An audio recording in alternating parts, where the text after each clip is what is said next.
Hello everyone. Last video में हमने BSc first year के पेपर थर्ड इलेक्ट्रोमैग्नेटिक्स की फर्स्ट यूनिट को स्टार्ट किया था। लास्ट वीडियो में हमने फील्ड्स से रिलेटेड स्टडी किया था, फील्ड्स क्या होते हैं ये सीखा था। अब आज हम फील्ड के टाइप को पढ़ेंगे। तो फील्ड जो होते हैं वो दो टाइप के होते हैं। पहला टाइप है स्केलर फील्ड और दूसरा टाइप है वेक्टर फील्ड। तो स्केलर फील्ड जैसा कि इसके नाम से ही पता चल रहा है, स्केलर यानी अदिश, यानी कि ऐसा फील्ड जिसमें जो स्केलर क्वांटिटी रखी है उसकी वैल्यू उसके ऑब्जर्वेशन पॉइंट के कोऑर्डिनेट्स पर डिपेंड करती है, उसे स्केलर फील्ड कहते हैं, यानी कि स्केलर क्वांटिटी से एसोसिएटेड उसका फील्ड।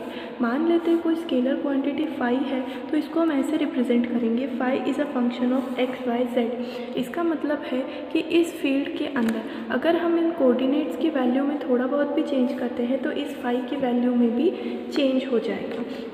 तो इसके एग्जाम्पल क्या क्या हुए? इसके एग्जाम्पल सारी ही स्केलर क्वांटिटी से एसोसिएटेड फील्ड होते हैं, जैसे कि इलेक्ट्रिक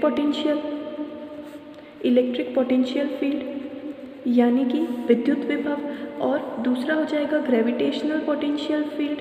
उसके अलावा टेम्परेचर, डेंसिटी वगैरह, ये सारी जो स्केलर क्वांटिटीज से एसोसिएटेड फील्ड होते हैं उसे हम कहते हैं स्केलर फील्ड। अब इसको ग्राफिकली कैसे रिप्रेजेंट किया जाता है?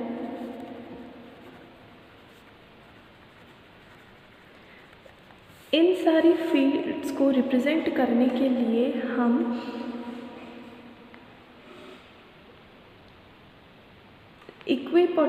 इक्वी स्केलर फील्ड्स को यूज़ करते हैं। ओके, इक्वी स्केलर फील्ड्स क्या होते हैं? ऐसे पॉइंट्स का लोकस या उन सारे पॉइंट्स का जो पथ होता है जहाँ पर किसी स्केलर क्वांटिटी की जो वैल्यू है वो कांस्टेंट हो या सेम हो, उसे हम बोलते हैं इक्वी स्केलर सरफेस। ओके, जैसे कि हम एक एग्जांपल देखते हैं। मान लेते हैं हम पोटेंशियल को कंसीडर कर रहे हैं। ओके, तो किसी चार्ज से रिलेटेड उसका एक पोटेंशियल फील्ड होगा। तो उन सारे पॉइंट्स को अगर हम मिला दें जहाँ पर उस पोटेंशियल फील्ड की जो वैल्यू है वो कांस्टेंट है या सेम है जिन सारे पॉइंट्स पर, तो हमें एक सरफेस मिलेगी। इस सरफेस को हम बोलते हैं इक्वी स्केलर सरफेस। और क्योंकि जो स्केलर क्वांटिटी हम यूज़ कर रहे हैं वो पोटेंशियल को लिया है हमने एग्जांपल के लिए, तो इसको हम बोलेंगे इक्वी पोटेंशियल सरफेस या फिर समविभव पृष्ठ। और जो इक्वी स्केलर सरफेस होता है उसको हिंदी में हम बोलते हैं सम अदिश पृष्ठ। ओके, तो उन सारे पॉइंट्स का लोकस जहाँ पर उस फिजिकल क्वांटिटी की जो या फिर जो स्केलर क्वांटिटी है उसकी वैल्यू कांस्टेंट होती है या सेम होती है, उसे हम बोलते हैं इक्वी स्केलर सरफेस। और जो हमने एग्जांपल लिया है उसमें हमारी स्केलर क्वांटिटी पोटेंशियल है, तो इस सरफेस को हम बोलेंगे इक्वी पोटेंशियल सरफेस।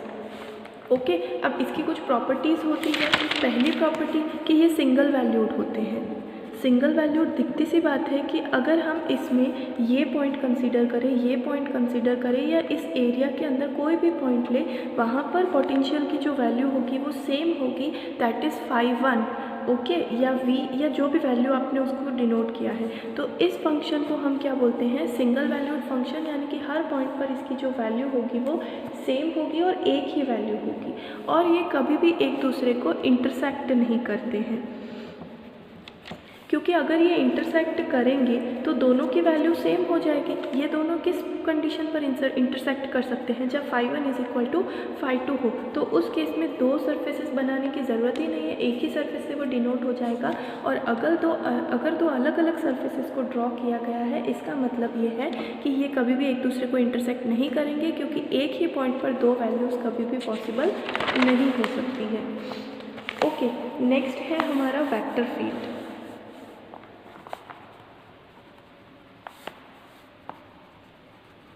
तो ऐसा फील्ड जिसमें किसी वेक्टर क्वांटिटी की वैल्यू जो है वो उसके कोऑर्डिनेट्स पर डिपेंड करती है, ऑब्जर्वेशन पॉइंट के कोऑर्डिनेट्स पर, उस फील्ड को हम क्या बोलेंगे? वेक्टर फील्ड या फिर सदिश क्षेत्र। ओके, अब जैसे कि मान लेते हैं कोई वेक्टर क्वांटिटी है ए वेक्टर। ओके, तो इसको हम कैसे रिप्रेजेंट करेंगे? A vector is a function of X Y Z, यानी कि कोऑर्डिनेट्स में चेंज करने पर इसकी वेक्टर की वैल्यू में चेंज हो जाएगा, इसे हम बोलते हैं वेक्टर फील्ड।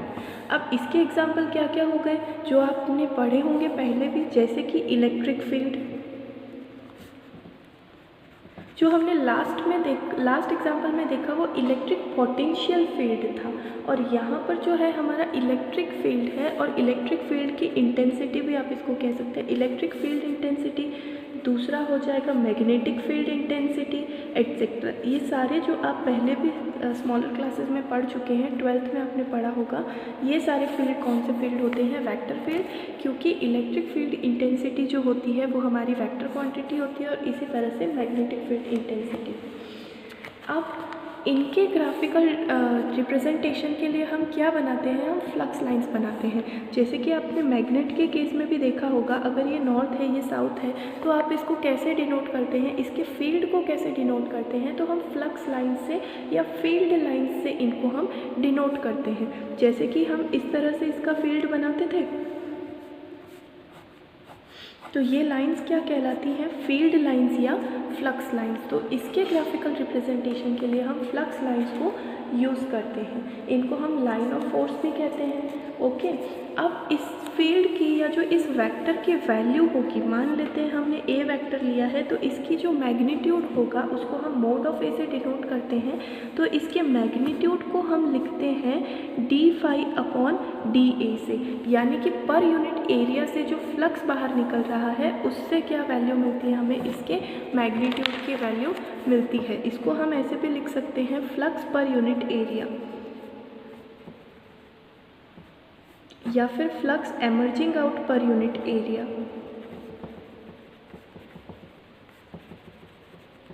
या फिर प्रति एकांक क्षेत्रफल से निकलने वाला जो फ्लक्स है उसको हम क्या बोलते हैं? उसी से हम इस वेक्टर की क्या निकालते हैं? वैल्यू निकालते हैं। अब फ्लक्स क्या होता है? फ्लक्स होता है, अगर मैं कोई एक क्षेत्रफल बना लूँ इसके पाथ में, इस फील्ड के पाथ में, तो उस एरिया में से जितनी नंबर ऑफ फ्लक्स लाइंस बाहर निकलती है उसे हम कहते हैं, या जितने नंबर ऑफ फील्ड लाइंस बाहर निकलती है उसे हम क्या कहते हैं?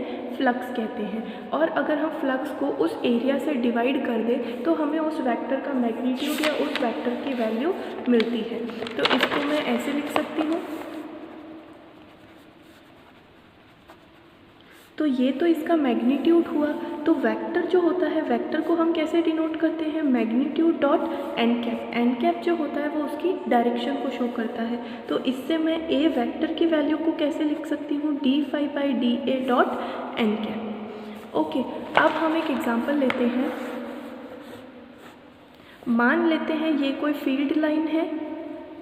ओके, यहाँ पर अब इसकी डायरेक्शन को हम कैसे डिटरमाइन करेंगे? इन फील्ड लाइंस में किसी वेक्टर की डायरेक्शन को कैसे डिटरमाइन करेंगे? तो उसके ऊपर स्पर्श रेखा या टेंजेंट को ड्रॉ करके हम उसकी डायरेक्शन को डिटरमाइन करते हैं। तो मान लेते हैं ये किसी वेक्टर ए की कोई फील्ड लाइन है, तो इस पॉइंट पर इसकी जो डायरेक्शन होगी वो इस डायरेक्शन में होगी। ठीक है, अब इस पे हमने मान लिया कि कोई हमने इनफाइनाइटेसिमल या फिर बहुत छोटा सा एक क्षेत्रफल अल्पांश बना लिया जो कि है dA।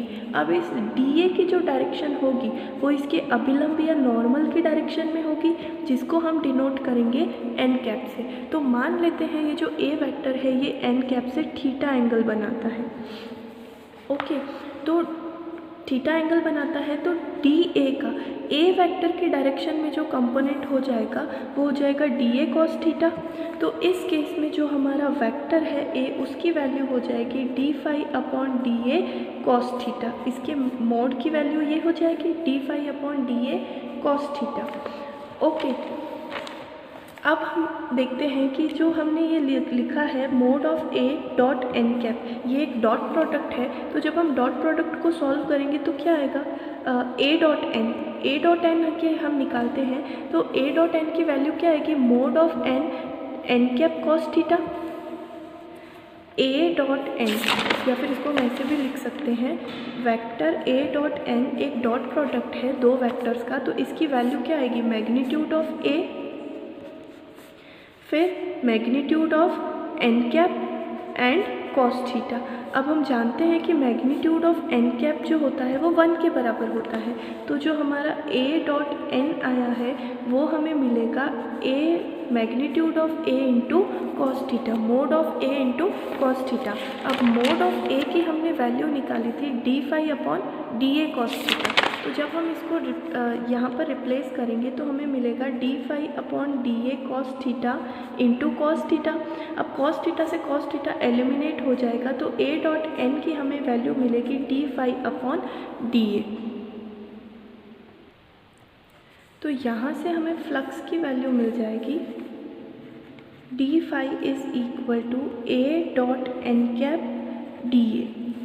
ओके, तो ये जो एन कैप है ये डायरेक्शन है और डी ए, अगर इन दोनों का हम देखेंगे जो प्रोडक्ट होगा वो हो जाएगा ए डॉट डी ए वैक्टर, क्योंकि डी ए का मैग्नीट्यूड और एन कैप मिलकर के क्या बनाएगा डी ए वैक्टर। ओके, तो यहाँ से हमें फ्लक्स के लिए क्या फॉर्मूला मिलेगा, D phi is equal to A vector dot D A vector. यही डेफिनेशन आपने 12th में भी पढ़ी होगी। फ्लक्स क्या होता है, किसी भी एरिया से निकलने वाले फील्ड लाइंस या फिर किसी एरिया से रिलेटेड जितनी उस वेक्टर क्वांटिटी की वैल्यू होती है उसे हम उसका फ्लक्स कहते हैं। अब हमारा नेक्स्ट टॉपिक है gradient of a scalar field. जो हमने फील्ड्स पढ़े वेक्टर और स्केलर फील्ड वो कंप्लीट हो गया। अब हमारा नेक्स्ट टॉपिक जो है वो है ग्रेडियंट ऑफ स्केलर फील्ड, यानी अदिश क्षेत्र की प्रवणता। ग्रेडियंट को हम कहते हैं प्रवणता। अब ग्रेडियंट की डेफिनेशन क्या होती है, ग्रेडियंट की डेफिनेशन होती है किसी भी स्केलर क्वांटिटी में जो परिवर्तन की अधिकतम दर होती है या जो मैक्सिमम रेट ऑफ चेंज होती है उसे हम बोलते हैं ग्रेडियंट या प्रवणता, यानी अधिकतम परिवर्तन की दर। फाई यानी कि अदिश राशि, फाई के अधिकतम परिवर्तन की दर या फिर rate of maximum rate of change. Okay, उसे हम क्या बोलते हैं, उसे हम बोलते हैं ग्रेडियंट या फिर हिंदी में उसे बोलते हैं प्रवणता। अब इसे समझने के लिए हम एक डेरिवेशन करते हैं। मान लेते हैं ये हमारे दो S1 और S2 दो हमारे इक्विस्केलर सरफेस हैं या सम अदिश पृष्ठ है। ओके, यहाँ पर फाई की जो यहाँ पर फंक्शन की वैल्यू है फाई और यहाँ पर इस वाले S2 पर हमारे फंक्शन की वैल्यू दे रखी है हमको phi plus del phi. Okay, और ये है हमारा origin.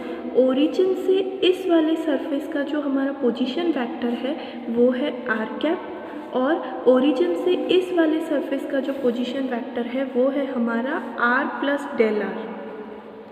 Okay, R plus del R. तो इन दोनों का जो रिजल्टेंट हो जाएगा या जो डिफरेंस हो जाएगा दोनों के बीच में, या फिर हम बोल सकते हैं ये दोनों पोजीशन वेक्टर है, तो जो डिस्प्लेसमेंट वेक्टर या विस्थापन सदिश हो जाएगा वो हमारा क्या हो जाएगा डेल आर।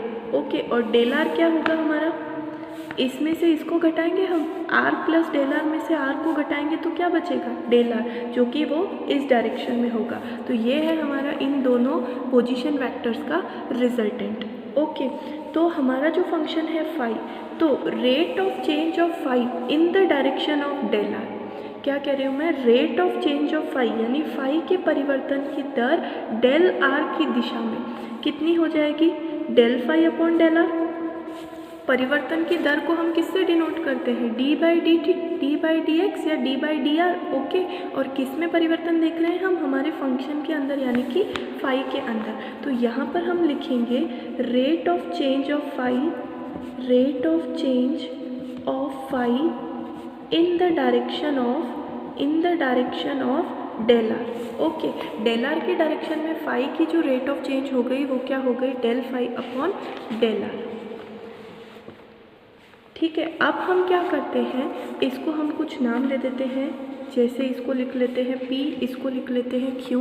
तो हम P से जो हमारा दूसरा सरफेस है उस पर क्या डालेंगे, परपेंडिकुलर डालेंगे। ओके, तो P से हमने क्या किया, इस वाले सरफेस पर एक परपेंडिकुलर ड्रॉ किया।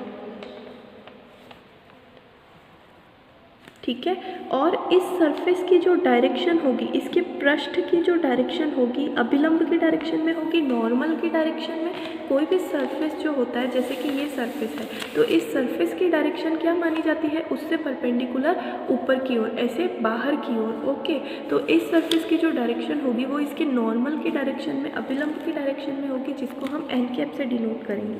तो और इसको हम डिनोट करते हैं डेल एन से। ठीक है, अब हम मान लेते हैं ये जो डेल आर और डेल एन है उनके बीच का एंगल थीटा है। इस डायग्राम को मैं थोड़ा सा क्लियरली यहाँ पे बना देती हूँ। ये जो डेल आर है और ये जो डेल एन है, इनके बीच का एंगल मैंने मान लिया थीटा। ओके, तो इसी तरह से रेट ऑफ चेंज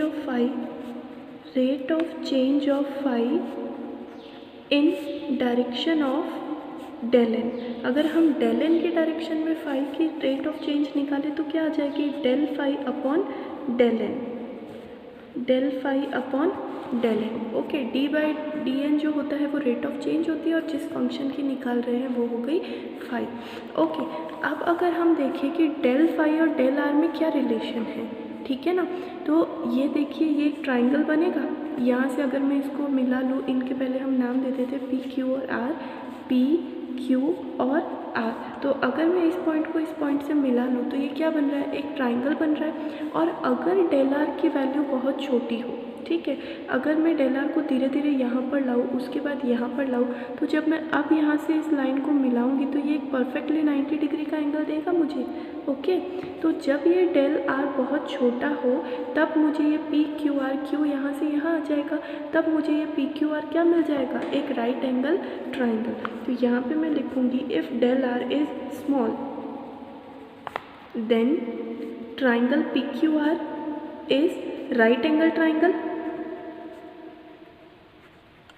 ठीक है ना, तो अब मैं इसमें क्या यूज़ कर सकती हूँ, ट्रिग्नोमेट्री को यूज़ कर सकती हूँ। ये मेरा बेस हो जाएगा और ये इसके सामने वाला जो साइड होगा वो मेरा क्या हो जाएगा, हाइपोटेनियस, यानी कि कर्ण हो जाएगा। ओके, तो अगर मैं कॉस थीटा के फॉर्मूले को यूज़ करती हूँ तो होता है आधार अपॉन कर्ण या फिर बेस अपॉन हाइपोटेनियस। तो ये क्या बनेगा, del N upon del R. Okay, यहाँ से मैं डेल आर की वैल्यू को अगर कैलकुलेट करूँ तो del R is equal to del N upon cos theta.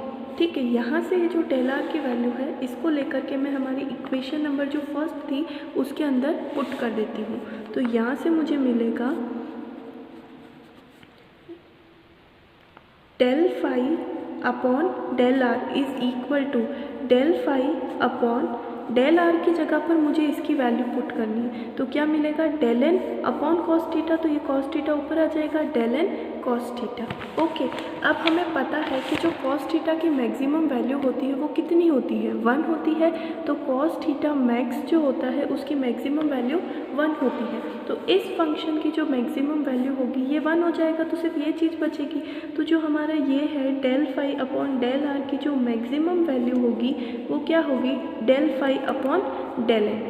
Okay, इसी को ही हम बोलते हैं ग्रेडियंट, यानी कि जो हमारी स्केलर क्वांटिटी है उसके रेट ऑफ चेंज, उसमें परिवर्तन की जो दर है उसकी जो मैक्सिमम वैल्यू है उसे हम क्या बोलते हैं, हमारी प्रवणता या फिर ग्रेडियंट। और वो कौन सी डायरेक्शन में होती है, वो सरफेस के नॉर्मल की डायरेक्शन में या फिर अभिलंब की दिशा में होती है। तो ग्रेडियंट को हम फिर से देख लेते हैं, डेफिनेशन कैसे लिखेंगे, किसी भी गिवन स्केलर फंक्शन में मैक्सिमम रेट ऑफ चेंज जो होती है उसे हम कहते हैं ग्रेडियंट, या फिर किसी अदिश राशि के परिवर्तन की जो अधिकतम दर होती है उसे हम उसकी प्रवणता कहते हैं।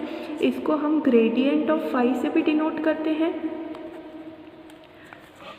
ओके, और अगर इसको परफेक्ट डिफरेंशियल की फॉर्म में लिखेंगे तो ये D phi by D N हो जाएगा। ठीक है ना, इसको हम ग्रेडियंट ऑफ फाई से भी डिनोट करते हैं और इसे हम डेल ऑपरेटर से लिखते हैं।